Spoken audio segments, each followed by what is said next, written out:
जय माता की सभी संगत को।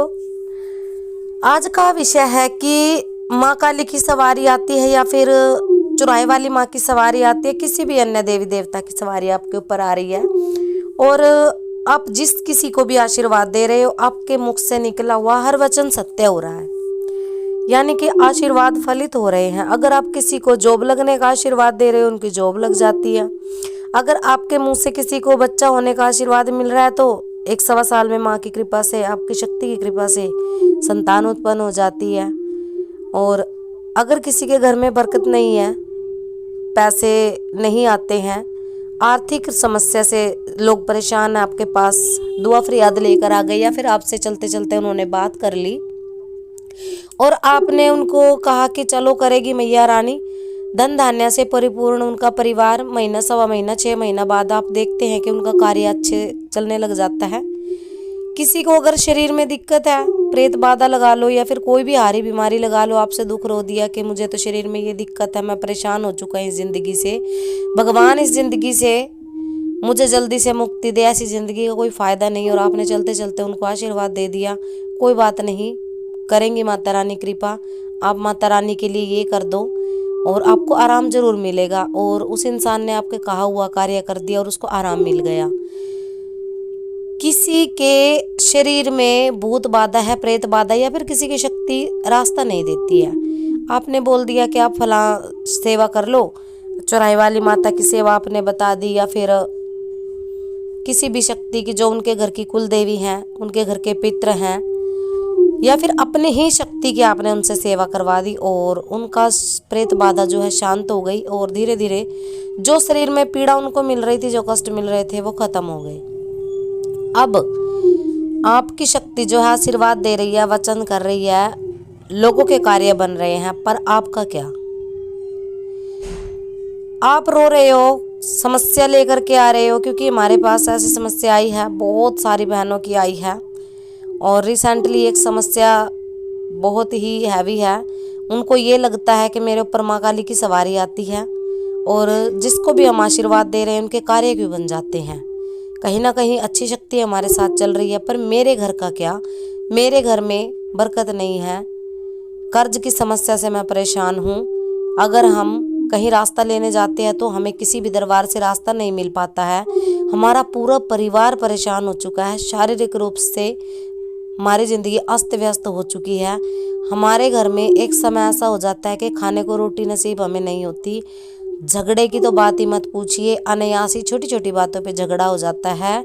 और जब कभी ऐसा लगता है कि होली या दिवाली आ रही है तो क्रोध प्रचंड रूप से हमारे सिर पे सवार रहता है, यानी कि होली दिवाली के दिनों में हमें होलिका से 1 महीना पहले, सवा महीना पहले ही घर में कष्ट आने शुरू हो जाते हैं, शरीर पे भार आना शुरू हो जाता है, नींद बहुत ज़्यादा आने लग जाती है, किसी कार्य में मन नहीं हमारा लगता।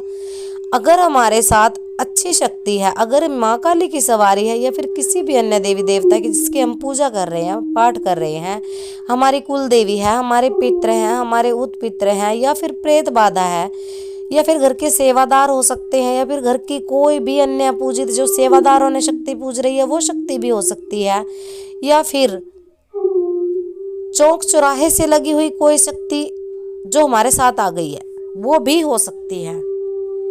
तो हम इन समस्याओं से परेशान हैं। इसका कारण क्या हम समझ नहीं पा रहे हैं कि माँ काली की शक्ति भी आ रही है, लोगों को वचन अगर कर रहे हैं तो वचन उनके तो कार्य बन जा रहे हैं, पर हमारा घर उजड़ रहा है। इसमें कारण क्या? सबसे पहला कारण ये होता है, आप जब लोगों के लिए आदेश कर रहे हो और आपने गुरु धारणा नहीं लिया, आपने गद्दी नहीं लिया, नियम आपके पास नहीं है, तो आपका कार्य 100% बिगड़ेगा, 100% बिगड़ेगा। क्यों? क्योंकि शक्ति तो आ गई आपके पूजा पाठ से प्रसन्न होके, पर आपने उसको स्वयं के लिए, वो स्वयं के लिए आई, आपके उद्धार के लिए आई, आपके कल्याण के लिए आई, पर आपने उसको जगत कल्याण में लगा दिया।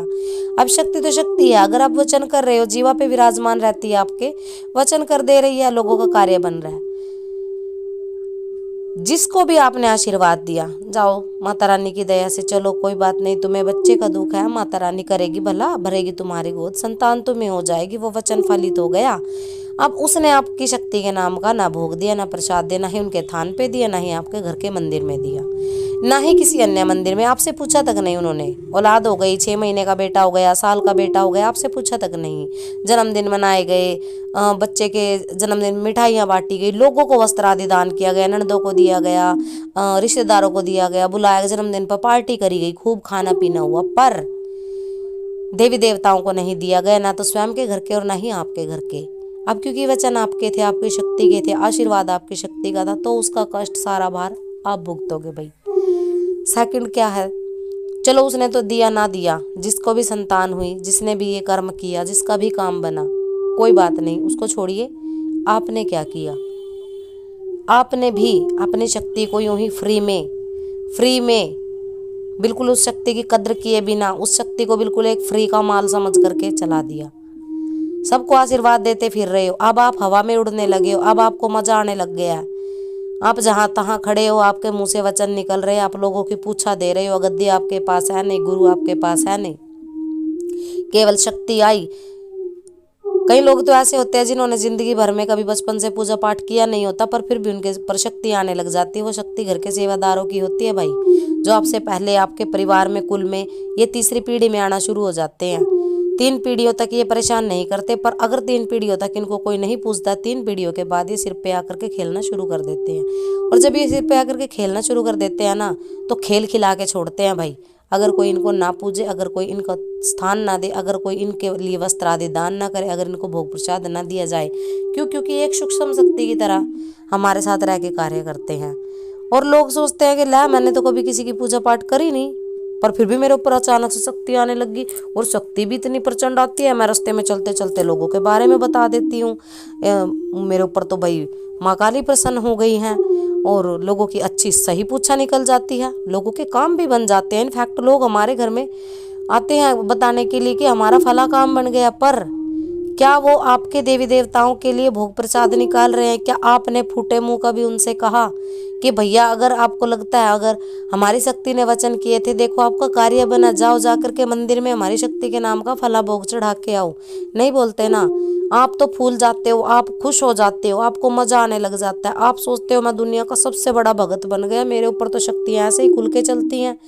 पर कुछ समय बाद, साल 2 साल बाद, 6 महीने बाद, जब आपके घर में शक्तियां तांडव मचाती हैं ना, जब वो काफी लोगों के कार्य कर चुकी होती हैं, और आप बर्बादी के किनारे पे जाके खड़े हो जाते हो, बर्बादी की कगार पे, तब आपकी आंखें खुलती हैं। क्या वास्तव में हमने ये गलती की है, हमारी ही गलती के कारण हम कष्ट भुगत रहे हैं।